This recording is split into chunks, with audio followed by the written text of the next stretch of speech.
And we are live. Hi, I'm George Thomas with the Akron Beacon Journal with Steve Doerschuk of the Canton Repository, Browns beat we're having an afternoon.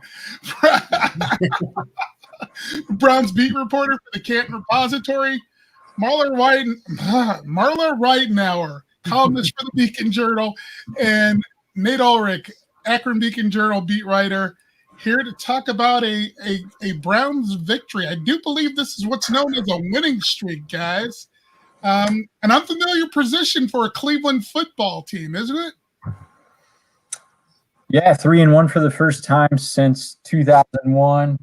The most points today, 49-38 victory, the most points since 2007, 307 rushing yards, the most rushing yards since 2009. So an offensive explosion by the Browns. Odell Beckham Jr.'s best day as a Brown. Nick Chubb hurt late in the first quarter, arguably the best player on the offense, and they just went wild after that happened, coincidentally. And Kareem Hunt pushed the groin injury, really stepped up, as did Ernest Johnson and Dontrell Hilliard, the third and fourth string running backs. Really fun game. Of course, they flirted with disaster. Cowboys narrowed the deficit to 3 points, but Odell delivered in the clutch for his third touchdown. Steve said something a couple minutes ago while we were off air. A Browns team before this, years before this, would they have found a way to snatch victory from the jaws of defeat or near defeat, or just collapse under the weight of their own insecurity, I guess is the best way to put it? George, that's a heavy pain that isn't going to go away anytime soon, and didn't go away today.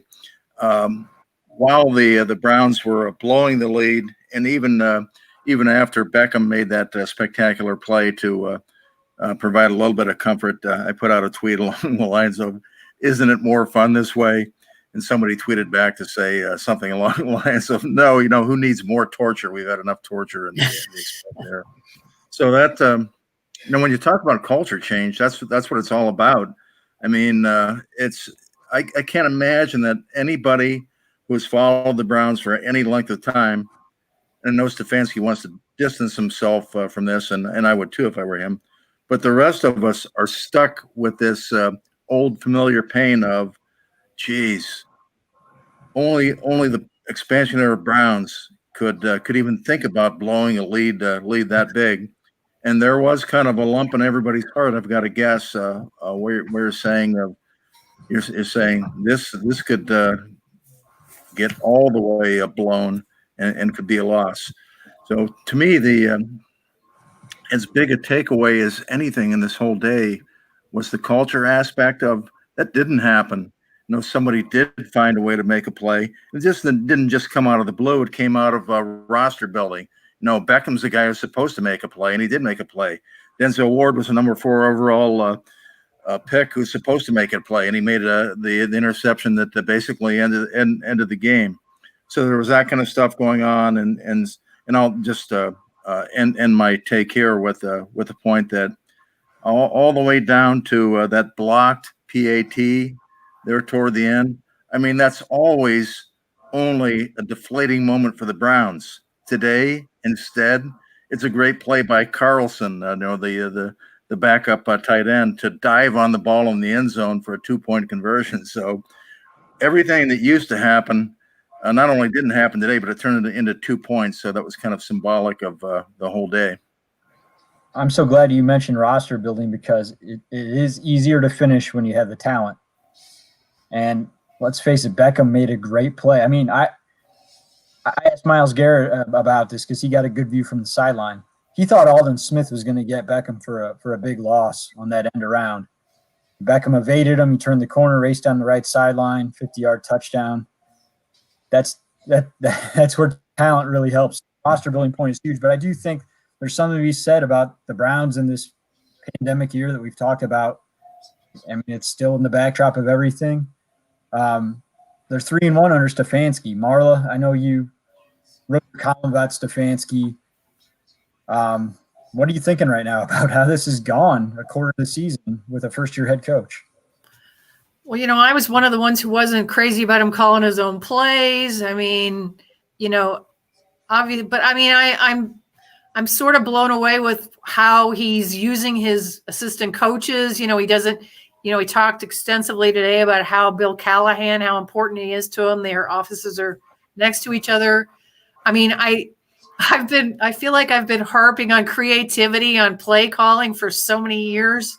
And, you're finally seeing a coach who does what his players do best, but he finds a creative way to do it. I just feel like they're not as predictable. They obviously they have more weapons now, but I just feel like he's using the players, and the way even all those running backs stepped up when Chubb went down showed you that they care about each other, they care about the coaches. It seems like they're building something, kind of a bond, and but I mean, I'm just very impressed and thinking maybe the coaching carousel they finally found their guy.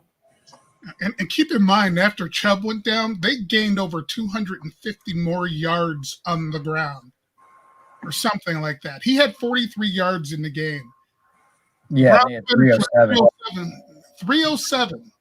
That's a ridiculous stat, but it's nice. And going back to roster building, it's nice when you have Kareem Hunt, quote unquote, as a backup too, because there's absolutely little fall off, if any, there. None. Zip. Nada.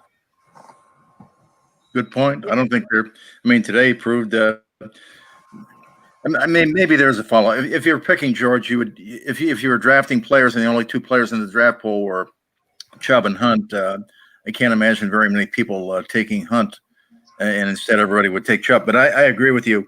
What a fantastic luxury to have. I don't remember Bobby Mitchell and Jim Brown. I mean, they were on the same team, but it's been all the way back to the Paul Brown era in the 1960s since they had two talents like that on the roster. But that's what you think. If Chubb goes down normally, it would be the season's gone. That was the last thing you were thinking when Kareem Hunt ran on the field. Yeah, and of course we don't know the severity of Chubb's injury yet. Stefanski said he'll have an MRI. He got rolled up on pretty good, so we'll see. He did. I was wondering, and I looked this up, if that was the same knee that he tore 3 ligaments in college, and it is not. It's a different. It was the left knee in college. Here his right knee today. But obviously it'd be a big blow if they're without him. At the same time, they had a crazy rushing day after he went out, and the Cowboys have never allowed 307 rushing yards in the history of their franchise until today. At this point, that's huge.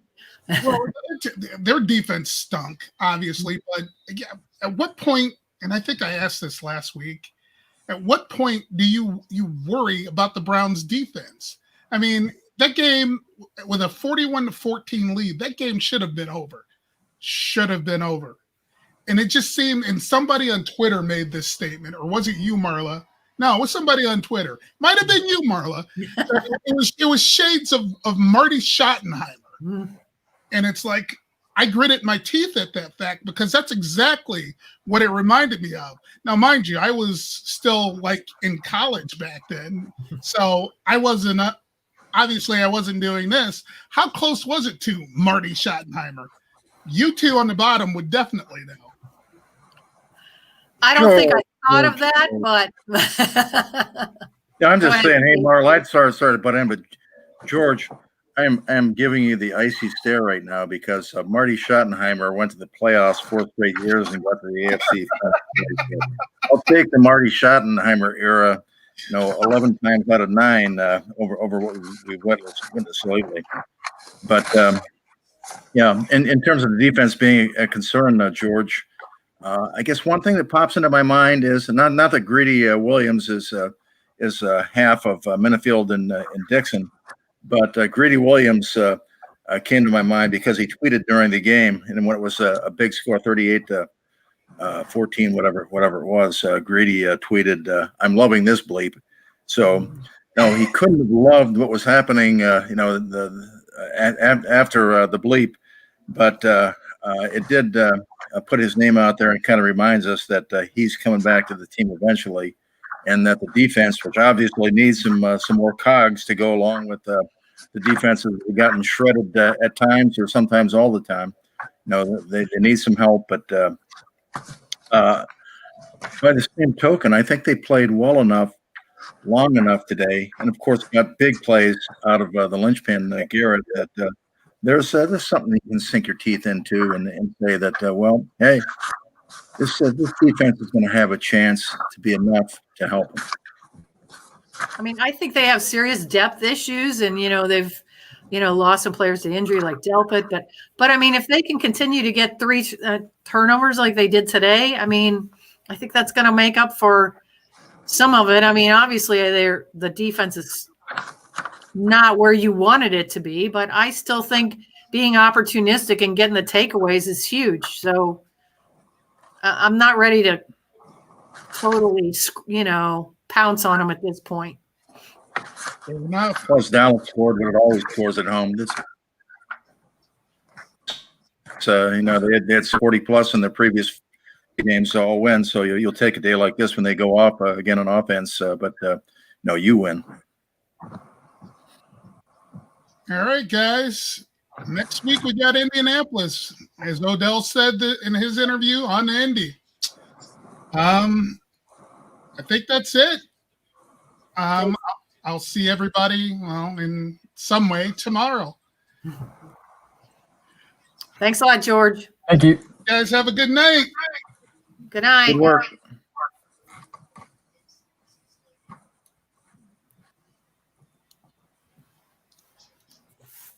Says we're still live, George.